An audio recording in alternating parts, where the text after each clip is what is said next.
നമ്മൾ എന്തിനാണ് ഒരു മനുഷ്യനെ പേടിപ്പിക്കുന്നത്? ശരിക്കും നമ്മുടെ ജീവിതത്തിൽ നമ്മൾ മറ്റൊരു മനുഷ്യനെ പേടിപ്പിക്കുന്നതിനാണ്, ഭയപ്പെടുത്തുന്നതിനാണ്. എന്തായിരിക്കും നമ്മുടെ ഉദ്ദേശം?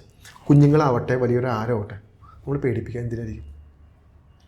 പല രീതിയിലാണ് എത്തുള്ളൂ, അനുസരിപ്പിക്കാൻ. കുഞ്ഞുങ്ങളെ പേടിപ്പിക്കുന്നത് എന്ത് ചെയ്യണമെങ്കിലും നമ്മളെ അനുസരിപ്പിക്കാനാണ് എന്ന് പറഞ്ഞു കഴിഞ്ഞാൽ, അപ്പം നമുക്ക് എന്തിനാണ് പേടി തരുന്നത്?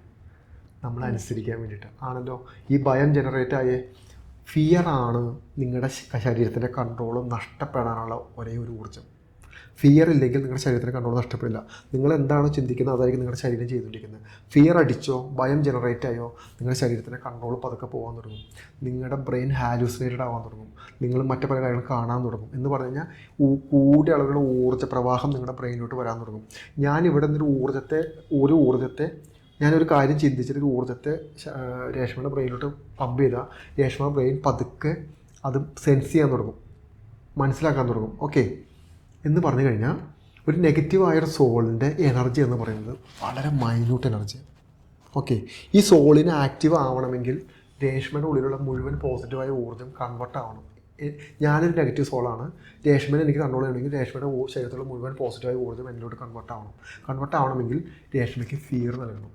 ഭയത്തിലൂടെയാണ് ഇത് കൊണ്ടുപോകുന്നത്. അതുകൊണ്ടാണ് നമ്മൾ കാണുന്നത് ഈ രൂപത്തെ കണ്ടു, അത് കണ്ടു, ഇത് കണ്ടു എന്നൊക്കെ പറയുന്നത് ആദ്യത്തെ ഘട്ടം നമ്മൾ പേടിപ്പെടുത്താം.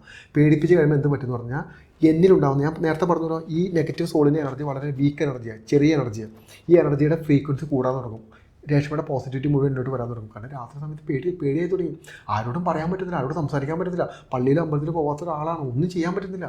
രാത്രി പേടിക്കാൻ തുടങ്ങി, ഞെട്ടാൻ തുടങ്ങി, രൂപത്തെ കാണാൻ തുടങ്ങി, ശബ്ദം കേൾക്കാൻ തുടങ്ങി, പാനിക്കാൻ തുടങ്ങി, സമാധാനമില്ലാത്ത അവസ്ഥയിലോട്ട് പോയി. ഇപ്പം എന്ത് പറ്റും? എന്നിലോട്ട് കൂടുതൽ ഫോക്കസ്ഡായി. രേഷ്മ കുളിക്കാൻ നേരത്തും കിടന്നുറങ്ങുമ്പോഴും ഓഫീസിലിരിക്കുമ്പോൾ മുഴുവനും ഈ പേടിയെ പറ്റി, എനർജിനെ പറ്റി മൊത്തം ചിന്തിച്ചുകൊണ്ടിരിക്കുന്നത്. പിന്നെ ഞാൻ കണക്ട് ചെയ്ത് തുടങ്ങും രേഷ്മയുമായിട്ട്. എന്ന് പറഞ്ഞു കഴിഞ്ഞാൽ ഭയത്തിലൂടെയാണ് രേഷ്മനെ കൺട്രോൾ ചെയ്യുന്നത്. ഭയമില്ലയോ രേഷ്മ രക്ഷപ്പെട്ടു. ഭയന്നോ